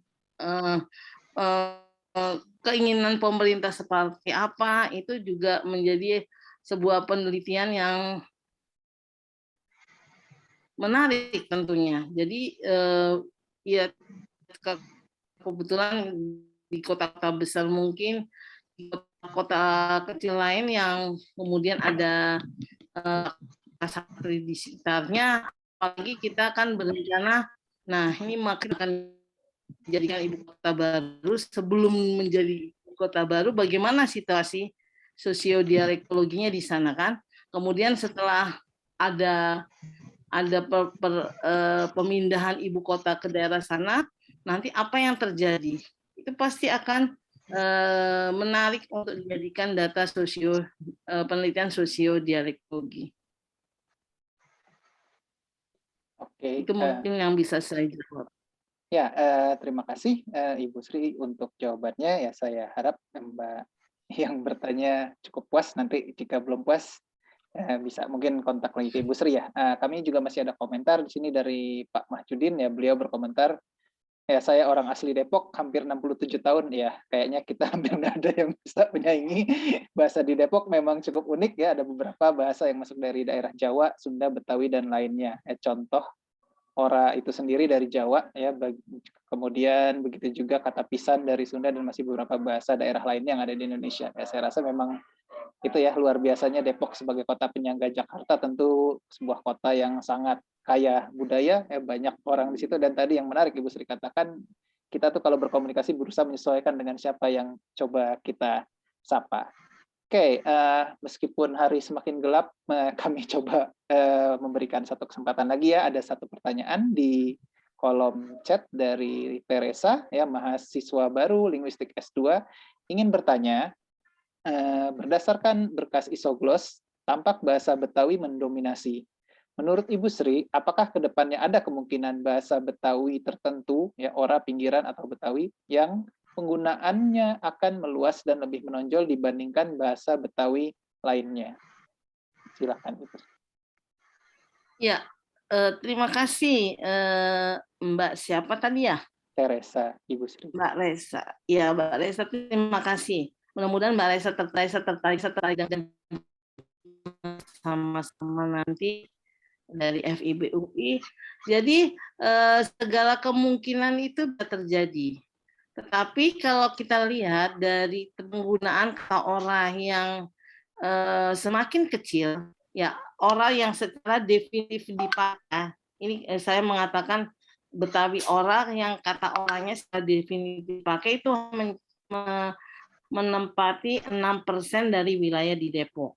Nah, kemudian karena dia menempati 6%, kenapa setelah saya gali? Karena generasi mudanya merasakan bahwa kalau dia memakai dikatakan bahwa bahasanya adalah bahasa Betawi ora, itu kelihatan norak, katrok seperti kata itu. Jadi masa kebanggaan berbahasa sudah mulai luntur. Tapi berdasarkan ciri-ciri bahasa Betawi ora yang diberikan oleh Bapak Muhajir, bahwa satunya adalah penggunaan terima kasih Pak Mahyudin, ini Bapak saya dulu di SD Negeri Anjali 1, bahwa kata wadon, kata lanang, kata bocah, ini kidul, lor, ini adalah kata-kata yang memang berasal dari bahasa Jawa, tapi dia menjadi penanda jenis Betawi ora atau yang dikategorikan Betawi pinggir. Jadi mungkin bahasa Betawi pinggir atau ora penggunaannya meluas, tapi penggunaan orangnya sendiri itu menjadi mengkhawatirkan, itu saja. Tetapi sekarang orang di Depok hampir semuanya mengatakan bocah ya. Mungkin kata bocah ini menjadi lebih menarik daripada kata anak gitu ya. Lebih dekat itu bocah, wadon, bocah apa seperti itu. Jadi semua kalau dikatakan kita tidak bisa memprediksikan. Yang bisa kita lakukan adalah meneliti. Berapa tahun yang akan datang meneliti. Jadi penelitian ini bisa jadi dasar bahwa pada tahun 2021 penelitian saya mengatakan Betawi ora hanya menempati 6%. Seandainya diteliti 10 tahun atau 5 tahun yang mendatang, apakah Betawi ora ini meluaskah kata penggunaan ora atau justru menghilang? Jadi tidak bisa kita prediksikan karena bahasa adalah milik masyarakat. Bahasa adalah pemakai masyarakat, jadi masyarakatlah yang bisa menentukan berkembang atau tidaknya bahasa itu. Terima kasih, Mbak Resa. Oke, terima kasih banyak Ibu Sri Munawaroh atas jawabannya yang luar biasa, penuh keilmuan. Masih ada pertanyaan-pertanyaan bagaimana ini? Ibu Sonya? Saya jadi galau untuk menghentikan. Ya, mungkin sebentar. Kayaknya tadi ada 2 lagi ya.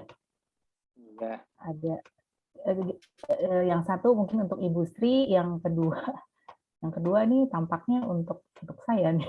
Iya, boleh Ya, lah. nggak apa-apa. Nggak apa-apa, Boleh, Ibu Sri boleh. deh. Silakan Ibu Sri dari Mbak Deti nih. Mbak Deti ini mahasiswa S3 kita yang baru angkatan 2021. Nggak apa-apa, Pak Ari, silakan Pak Ari. Iya, silakan. Mungkin- Oke, silakan lagi. Terima kasih Ibu Sonya. Ya, sebelumnya Ibu Sri sudah menjelaskan tadi ya tentang sistem kata sapaan. Apakah dengan fokus di kata sapaan, sistem kekerabatan, dan tadi sebutan juga kata Swades, ya, apakah ada kemungkinan objek lainnya apabila penelitian ini fokus pada pengucapannya? Terima kasih. Iya, kalau mengenai pengucapannya berarti kita melakukan penelitian ini melakukan dengan perekaman-perekaman tentunya ya. Karena ini juga menjadi sesuatu menarik, apakah pendengaran saya juga masih bagus atau tidak. Seperti kata enggak, itu kan seperti itu kan. Atau anak dan anak, itu kan pendengaran saya mengatakan ada pembeda antara anak dan anak gitu ya. Tetapi kalau memang mau fokus, mau meneliti tentang masalah bunyi, itu tentunya ada korpus yang berbeda yang harus dikumpulkan, yaitu mungkin berdasarkan data-data rekaman dan sebagainya, dan juga bisa memakai banyak hal. Tentunya ada Ibu Mirna yang bisa membimbing Ibu Lili, juga memakai prat dan sebagainya ya. Tetapi bagaimana cara pengumpulan korpusnya itu yang harus dipikirkan. Apakah kita harus mewawancarai atau kita tunjukkan kesenian di Depok atau seperti apa, itu yang harus dipikirkan untuk menjadi memberikan gambaran tentang bagaimana orang Depok itu menggunakan bahasanya. Jadi memang pengumpulan data dan cara pengumpulan data dan data seperti apa yang dibutuhkan itu memerlukan perenungan yang amat sangat dalam, sehingga dan harus kita diskusikan dengan promotor dan kopromotor sehingga bisa mendapatkan korpus yang tepat. Saya rasa begitu. Oke, terima kasih Ibu Sri. Ibu Sonya, mungkin tadi mau menjawab pertanyaan yang tadi. Izin menjawab sedikit ya, Bu Sri ya. Ini tadi ada pertanyaan dari Mas Benediktus Angga ya. Selamat sore Ibu Sri, apa kabar? Saya Angga, alumni S1 Prodi Indonesia, mantan mahasiswanya nih Bu Sri ini. Saya ada pertanyaan terkait S2 linguistik. Apakah untuk masuk S2 linguistik kita harus tahu topik penelitian untuk tesis? Ya sebaiknya sudah tahu ya Mas Angga ya. Jadi tidak mau sekali begitu. Dan apalagi untuk mendaftar ke pasca sarjana linguistik ini kita sudah harus menentukan minat ya, peminatan kita akan menulis tugas akhirnya apa. Kami punya peminatan linguistik deskriptif, lalu bahasa dan budaya, pengajaran bahasa dan penerjemahan. Jadi ya sebaiknya sudah tahu begitu ya, tapi tidak perlu terlalu matang, nanti akan dimatangkan, difinalkan ketika Mas Angga bergabung di program S2 linguistik. Ditunggu ya, Mas. Ininya apa? Di atasnya. Iya, ya. Oke. Untuk yang lainnya nanti bisa email saja ya ke email institusi ya. Baik, terima kasih. Aduh, ini masih ada Mas Johan, Mbak Elvia. Kita beri waktu terakhir deh ya, 5 menit terakhir ya. Mohon maaf, yang lainnya oke, nanti untuk Mas Johan, Mbak Elvia, kami beri kesempatan terakhir untuk teman-teman yang tentunya ingin melanjutkan, nanti bisa tanya langsung ke Ibu Sri Munawaroh ya. Silahkan Bapak Johan Ferdinand Sahetapi. Bisa di-unmute. Ya baik, Ibu Sri, mungkin saya punya sedikit pertanyaan. Sebelumnya perkenalkan saya Elvia Fitri, mahasiswa baru S2 Linguistik di FIB UI. Di sini yang ingin saya tanyakan, apakah melalui penelitian dialektologi ini kita bisa menghidupkan lagi kebanggaan kita berbahasa? Soalnya di sini Bu, case study-nya saya dari Jambi, kan kebetulan di Jambi ada provinsi Kabupaten Kerinci dan bahasanya satu desa dengan desa yang lainnya berbeda. Jadi saya pun dari desa Kemantan, sesama orang Kemantan, dialek berbahasanya berbeda. Karena kasusnya di sini karena terlalu sering intimidasi, sehingga saya waktu itu pas masih kelas menengah tidak mau menggunakan dialek asli bahasa Kemantan saya. Jadi saya cenderung menggunakan dialek daerah dari bahasa Kemantan lainnya. Karena diolok-olok, jadi saya kehilangan kepercayaan diri saya menggunakan dialek saya, Bu. Jadi apakah ada kemungkinan melalui penelitian dialektologi ini kita bisa menghidupkan kembali kebanggaan bahasa menggunakan dialek masing-masing? Itu, Bu. Terima kasih. Iya, terima kasih Mbak Elvia. Masalah kebanggaan dan sebagainya itu memang itu menjadi masalah beberapa suku bangsa. Jangan di pelosok sana yang Jambi. Banyak hal. Tetapi penelitian dialektologi di sini pertama adalah memetakan dulu apakah betul apa yang dikatakan Mbak Elvia bahwa bahasa Mbak Elvira itu secara linguistik dapat dikatakan berbeda dialek dengan bahasa teman Mbak Evia. Tapi apakah itu hanya berbeda intonasi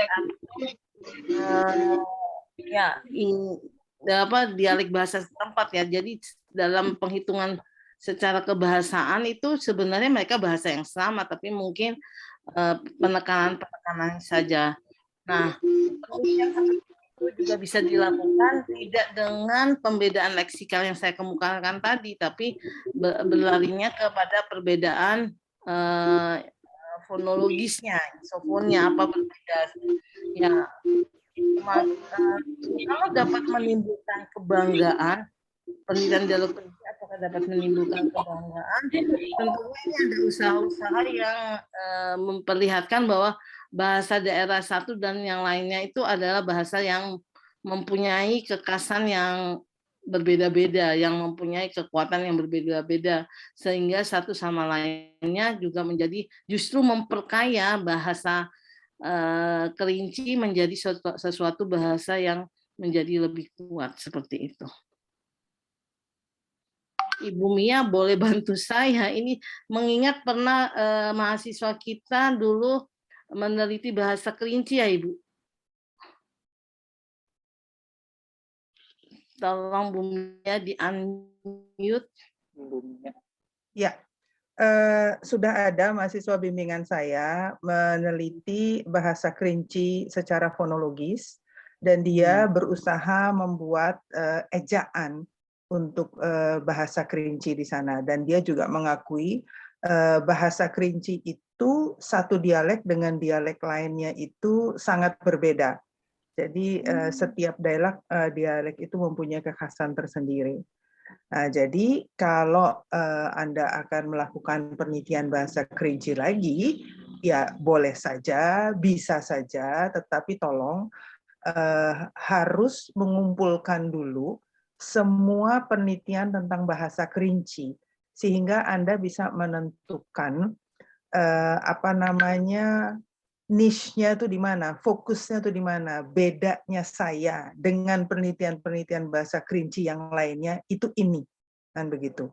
Jadi bisa saja melakukan penelitian di dialek yang sama, tetapi dengan menggunakan teori yang berbeda, atau menggunakan data dari dialek yang sama, tapi dari kurun waktu yang berbeda.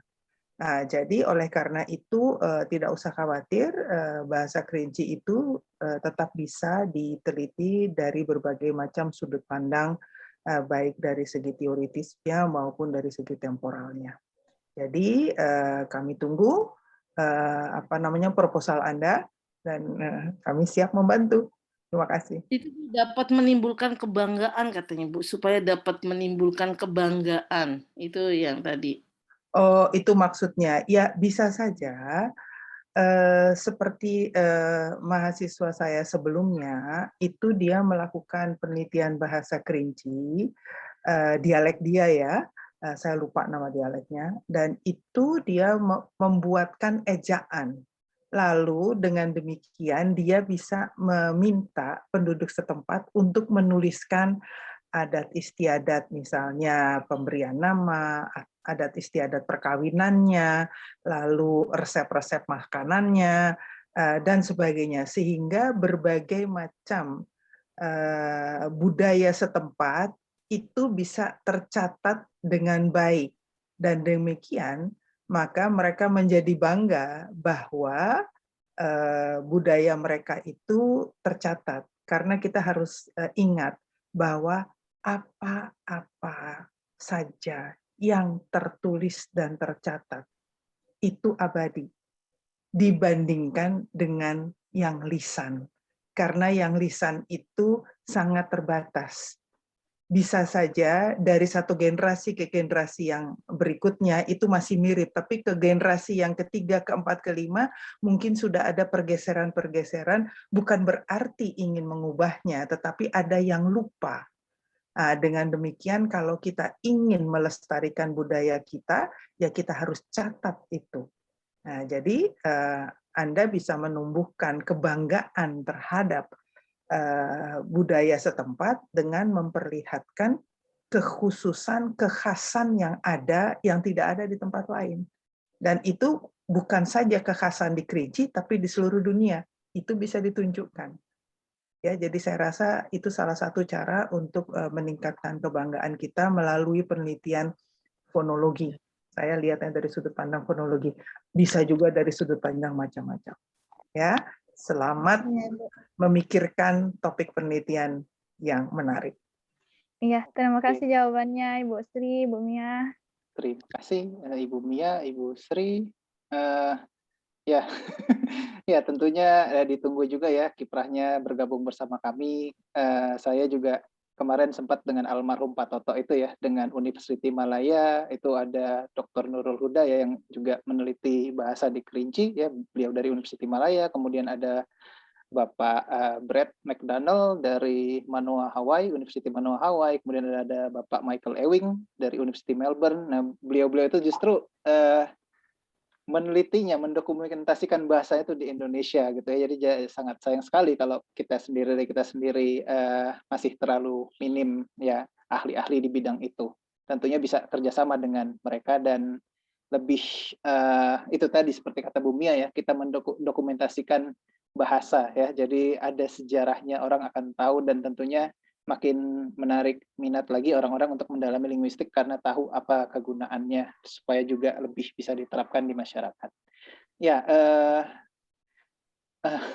berat bagi saya untuk mengakhiri ini, meskipun matahari sudah semakin tenggelam di Jakarta, Depok, dan sekitarnya, hawanya makin dingin, tapi di sini diskusinya makin hangat, tapi apa boleh buat karena waktu juga yang harus memisahkan. Semoga kehangatannya terus menemani kita sampai hari-hari ke depannya, sampai berjumpa lagi ya di Browling ke depannya. Terima kasih Ibu Sri Munawaroh untuk ilmunya yang luar biasa. Terima kasih Bapak Untung yang ada di balik layar juga luar biasa.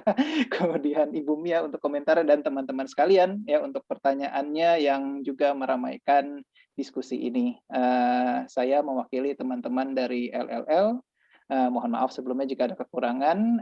Semoga teman-teman semua sehat selalu dan diberikan keberkahan di ilmunya, kebahagiaan di hidupnya, dan rezeki yang unlimited katanya. Oke, selamat sore. Sore. Terima kasih semua. Terima kasih. Sukses. Selamat sore. Terima kasih banyak. Terima kasih. Prof. Mia. Terima kasih. Salam sehat semuanya. Izin Lil. Sangat bermanfaat sekali informasinya. Terima kasih. Iya, Mbak Elvia, sampai bertemu di kampus. Kalau pandemi. Amin. Ya, semoga ini PPKM-nya segera ya Bu dilonggarkan jadi bisa pergi ke sana.